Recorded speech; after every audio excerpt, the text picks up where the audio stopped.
Assalamualaikum warahmatullahi wabarakatuh. Alhamdulillahirabbil alamin wassalatu wassalamu ala asyrafil anbiya'i wal mursalin wa ala alihi wa ashabi ajma'in, amma ba'du. Puji syukur kita panjatkan kehadirat Allah, salawat dan salamnya semoga senantiasa tercurah pada junjungan kita Muhammadur Rasulullah sallallahu alaihi wasallam, sekaligus para keluarganya, para sahabatnya dan seluruh umatnya. Mudah-mudahan kita semua termasuk orang-orang yang mendapatkan syafaatnya kelak di yaumul qiyamah. Amin ya rabbal alamin. Teman-teman mahasiswa prodi PPKN yang saya cintai dan saya banggakan, selamat berjumpa dengan mata kuliah Pendidikan Agama Islam bersama saya Aib Saifullah MPDI. Kita berharap semoga pembelajaran pendidikan agama Islam ini dapat bermanfaat untuk kehidupan kita, terutama dalam menambah ilmu pengetahuan agama, meningkatkan keimanan dan ketakwaan kita kepada Allah, juga merubah sikap dan perilaku kita ke arah yang lebih baik. Karena kita tahu bahwa Islam itu ada 3 hal yang harus ada dalam diri kita, yaitu iman, Islam, dan ihsan. Keyakinan, kaifiat kita beribadah, dan akhlak kita terhadap Allah dan terhadap sesama manusia. Teman-teman mahasiswa yang dirahmati Allah, ada 14 materi pendidikan agama yang akan mewarnai dan menghiasi pembelajaran kita di semester ini. Dan kali ini di bab pertama kita akan membahas tentang hakikat manusia di dalam Al-Quran. Tujuan pembelajaran ini adalah diharapkan ya kita mahasiswa dapat pertama mengetahui istilah-istilah manusia dalam Al-Quran, yang kedua mengetahui proses kejadian manusia dalam Al-Quran, dan ketiga kedudukan manusia dengan makhluk yang lainnya. Baik, kita masuk ke pokok bahasan yang pertama, yaitu istilah manusia dalam Al-Quran. Ada 6 istilah manusia di dalam Al-Quran yang sering kita sebut, yang sering kita baca, yang mungkin juga sering kita kenal, cuma kita belum memahami yang lebih dalam. Istilah manusia dalam Al-Quran yang pertama adalah khalifah. Khalifah digunakan dalam Al-Quran sebagai makhluk yang diciptakan oleh Allah sebagai pemimpin. Kita ingat bagaimana dialog Allah dengan para malaikat ketika Allah menciptakan Adam.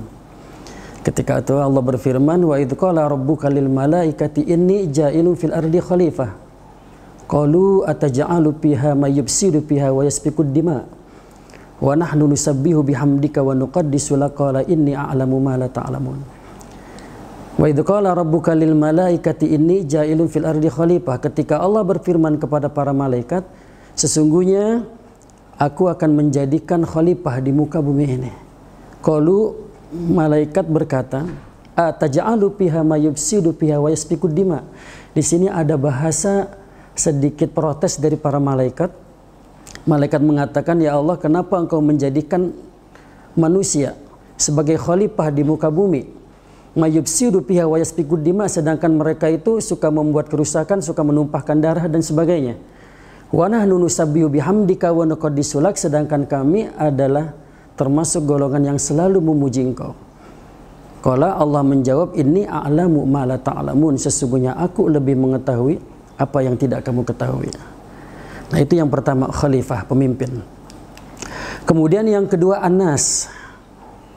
An-Nas digunakan dalam Al-Quran untuk menunjukkan makhluk yang berlainan jenis, berkelompok dan berinteraksi sosial. Artinya kita manusia tidak akan bisa hidup sendiri tanpa bantuan manusia yang lain. Kita manusia tidak akan bisa hidup sendiri tanpa bantuan makhluk yang lain. Nah, di sini di dalam surah Al-Hujurat ayat 13 Allah berfirman, a'udzubillahi minasyaitonirrajim. Ya ayyuhan nasu inna khalaqnakum min dzakari wa untha wa ja'alnakum syu'uban wa qabaila lita'arafu. Inna akramakum indallahi atqakum innallaha alimun khabir.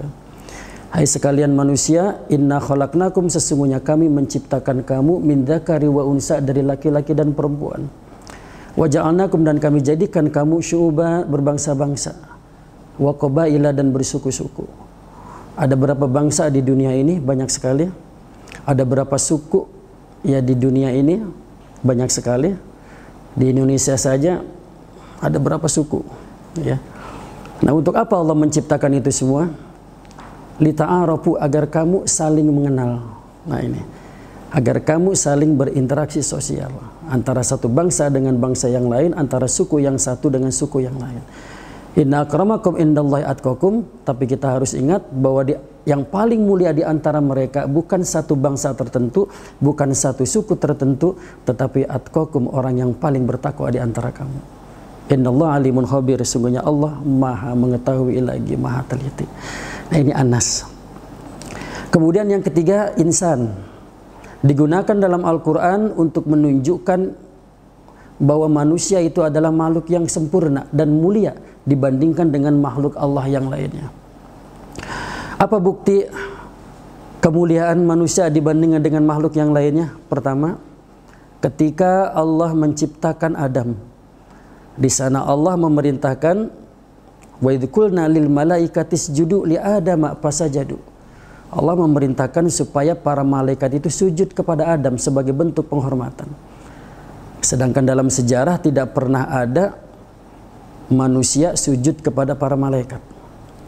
Ketika Rasulullah sallallahu alaihi wasallam Isra Mi'raj, di Isra dan di Mi'raj kan, kita lihat Rasulullah pernah salat menjadi imam dan makmumnya para malaikat.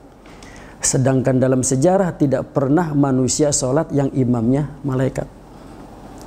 Ketika Rasulullah sampai di Tarful Anam, waktu di Isra dan di Mi'rajkan, Rasulullah langsung berjumpa dengan Allah. Sedangkan malaikat Jibril mengatakan, ya Rasulullah cukup sampai di sini. Kami tidak mampu ke Tarful Anam. Kenapa ya Jibril? Karena Tarful Anam itu terbuat dari cahaya. Dan saya terbuat dari cahaya. Maka kalau saya langsung ke arah sana, maka tubuh saya akan hancur. Itu menunjukkan bahwa manusia adalah makhluk yang paling mulia di sisi Allah Subhanahu wa taala dibandingkan dengan makhluk-makhluk yang lainnya. Nah, karena kemuliaan manusia inilah, makanya ketika manusia itu menjadi orang yang beriman, bertakwa, maka kedudukannya lebih mulia dari malaikat. Tapi ketika manusia itu durhaka, durjana, banyak melakukan perbuatan-perbuatan maksiat dan melanggar hukum-hukum Allah, maka kedudukan manusia bisa lebih rendah daripada binatang. Ulaika kal an'ami bal hum adal, bahkan mereka itu lebih hina daripada binatang ternak. Insan. Kemudian yang keempat, basyar. Digunakan dalam Al-Quran untuk menunjukkan makhluk yang memiliki emosi, kebutuhan biologis, kemudian anggota badan. Kita lihat manusia itu berkaki dua, bertangan dua. Nah ini dijelaskan oleh Allah dalam surat Al-Hijr ayat 28. Wa idh qala rabbuka lil malaikati inni khaliqum basyaran min salsalin min hama'im masnun. Dan ingatlah ketika Tuhanmu berfirman kepada para malaikat, sesungguhnya aku akan menciptakan seorang manusia dari tanah liat kering yang berasal dari lumpur hitam yang diberi bentuk. Jadi bagaimana bentuk manusia? Ini tentu berbeda dengan bentuk makhluk-makhluk Allah yang lainnya. Kemudian yang kelima, Bani Adam. Makhluk yang memiliki sejarah dan peradaban. Allah berfirman, walaqad karramna bani Adam wa hamalnahum fil barri wal bahri wa razaqnahum minat thayyibat wa faddalnahum ala katsirin mimman khalaqna tafdila. Dan sesungguhnya telah kami muliakan anak-anak Adam, kami angkut mereka di daratan dan di lautan, kami beri mereka rezeki yang baik-baik dan kami lebihkan mereka dengan kelebihan yang sempurna atas kebanyakan makhluk yang telah kami ciptakan.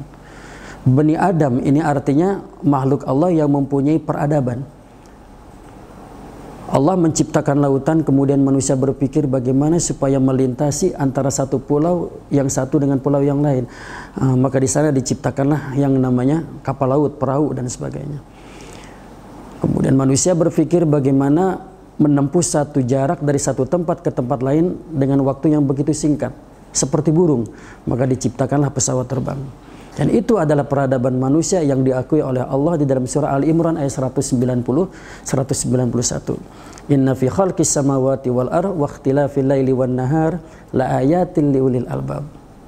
Sesungguhnya di dalam penciptaan langit dan bumi, pergantian siang dan malam, di sana ada tanda-tanda kebesaran Allah bagi orang-orang yang mempunyai akal, bagi orang-orang yang berfikir. Itulah Bani Adam.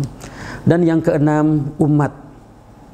Digunakan dalam Al-Quran untuk menunjukkan bahwa manusia memiliki kewajiban berdakwah. Jadi berdakwah itu bukan cuma tugas ustadz, bukan cuma tugas kiai, tapi berdakwah adalah tugas kita semua. Orang tua terhadap anaknya, guru terhadap muridnya, teman terhadap teman yang lainnya. Allah berfirman, "Wal takum minkum ummatun yad'una ilal khair wa ya'muruna bil ma'ruf wa yanhauna 'anil munkar wa ulaika humul muflihun." Dan adalah ada di antara kamu segolongan umat, ya sekelompok orang yang mengajak kepada kebaikan dan mencegah kepada kemungkaran. Ulaika humul muflihun, merekalah orang-orang yang beruntung. Teman-teman mahasiswa yang dirahmati Allah, itu istilah-istilah manusia yang ada di dalam Al-Quran. Kemudian yang kedua, bagaimana proses penciptaan manusia dalam Al-Quran? Anda bisa baca di dalam Al-Quran surat Al-Mu'minun, surah yang ke-23 ayat 12 sampai 14. Ya, sebelum ada ilmu kedokteran yang kita kenal saat ini, Al-Quran sudah menceritakan, ya a'udzubillahi minasyaitonirrajim, wa laqad khalaqnal insana min sulalatin min tin. Ya, dan sesungguhnya kami telah menciptakan manusia itu dari saripati tanah. Nah, saripati tanah itu apa maksudnya? Kita manusia hidupnya di tanah, apa yang kita makan semuanya berasal dari tanah. Ya, makan dan minuman, maka saripati tanah itulah yang menjadi sesuatu yang bermanfaat di dalam tubuh kita. Nah, kalau di dalam bahasa Al-Quran ini memang bahasanya sangat begitu indah, ya, dia mengatakan nutfah, tsumma ja'alnahu nutfatan fi qararim makin. Kemudian saripati tanah itu yang kalau dalam bahasa kedokteran disebut air mani, tersimpan di dalam tempat yang kokoh. Tsumma khalaqna nutfatan 'alaqatan. Kemudian air mani itu menjadi segumpal darah. Fa khalaqnal 'alaqata mudghah, kemudian segumpal darah itu menjadi segumpal daging. Fa khalaqnal mudghata izaman, kemudian segumpal daging itu menjadi tulang belulang. Fakasawnal izama lahma, kemudian tulang belulang itu pun dilapisi lagi dengan daging. Tsumma ansha'na khalqan akhar. Fatabarakallahu ahsanul khaliqin, sehingga pada akhirnya terbentuklah manusia yang berbentuk sangat indah, yaitu manusia. Ya, Allah Maha Kuasa atas segala penciptaannya. Nah, itu proses kejadian manusia. Kemudian bagaimana kedudukan manusia dengan makhluk yang lain? Pertama, manusia adalah makhluk yang paling unik, dijadikan dalam bentuk yang paling baik ciptaannya oleh Allah, yang paling sempurna. Ya, sesungguhnya kami telah menjadikan manusia dalam bentuk yang sebaik-baiknya. Ini dalam surah At-Tin, ya.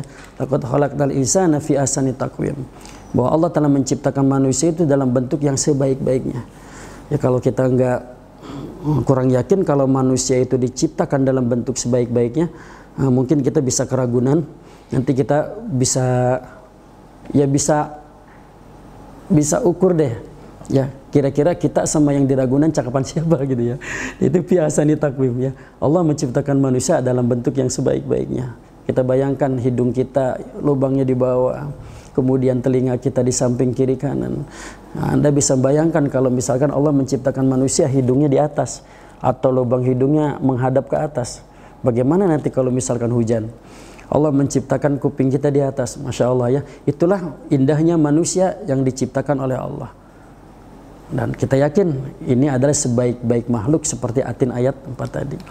Kemudian manusia diciptakan oleh Allah untuk menjadi khalifah, pemimpin di bumi. Manusia menjadi pemimpin manusia, manusia menjadi pemimpin hewan, manusia menjadi pemimpin alam semesta, tumbuhan dan sebagainya. Ya, sebagaimana Allah berfirman, wa sya'na khalqan akhar fatabarakallahu ahsanul khaliqin.